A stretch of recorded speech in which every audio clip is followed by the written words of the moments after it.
রবিবার সকাল 11টার দিকের চিত্র এটি। বেদের সম্প্রদায়ের শতাধিক মানুষ জড়ো হয়েছেন ঝিনাইদহের কালীগঞ্জ থানার সামনে। সবার কণ্ঠে ক্ষোভ। তাদের দাবি থানার ওসি শহীদুল ইসলাম হাওলাদারকে অপসারণ করতে হবে।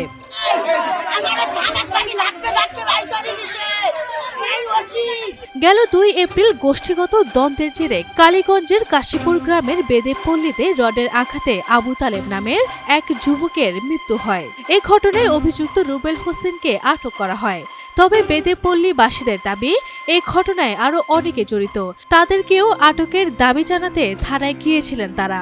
সে সময় থানার ওসি তাদের সাথে খারাপ ব্যবহার করেন।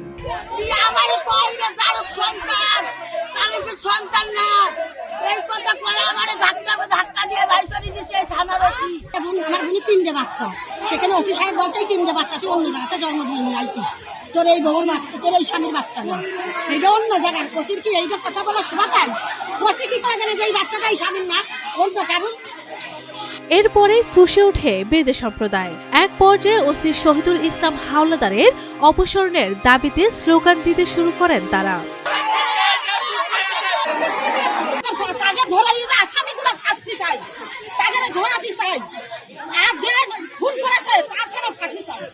বেদের সম্প্রদায়ের অভিযোগ, ওসির এই খারাপ আচরণ নতুন নয়। এর আগেও যে কোনো বিষয়ে থানায় গেলে হেনস্থার শিকার হতে হয় তাদের। তালেবরে খুন করেছে, একজন খুন করতে পারে না, এর মধ্যে দুটো আছে। রাত 3টার সময় একটা ছেলে এক দুজন একজন আহত, একজন নিহত। এই ওসির কাছে আসা হয়েছে, ওসির কাছে কি আসামি চালানো হয়ে গেছে। কিভাবে? একদম আমরা কেস দিই না মতো আমরা এখন জিজ্ঞেস করছি যে আমাদের এখন আসামি আছে, আর ওসি টাকা খেয়ে কি করছে দিচ্ছে। আমরাই দিব, একটা হলো এই আলবাদার, আর একটা হলো দিতে চাই, এই আমাদের দিতে চাই।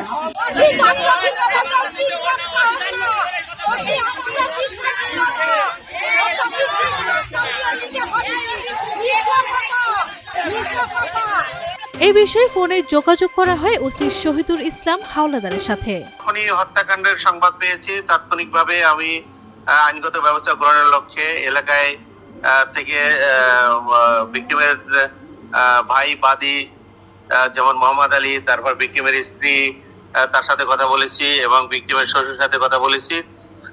বলার পরে রুবেল যে হত্যা করেছে তাকে আমরা গ্রেফতার করেছি এবং বলেছি যে এজাহার দেওয়ার জন্য এজাহার তারা দিয়েছে। রুবেলের বিরুদ্ধে আমরা সেই মোতাবেক মামলা রেকর্ড করেছি। আচ্ছা, এই যে আপনার বিরুদ্ধে আর একটা অভিযোগ আসছে যে আপনি ভিকটিম পরিবারকে অসহযোগিতা করেছেন, তো এই ব্যাপারটা আপনি কি বলবেন?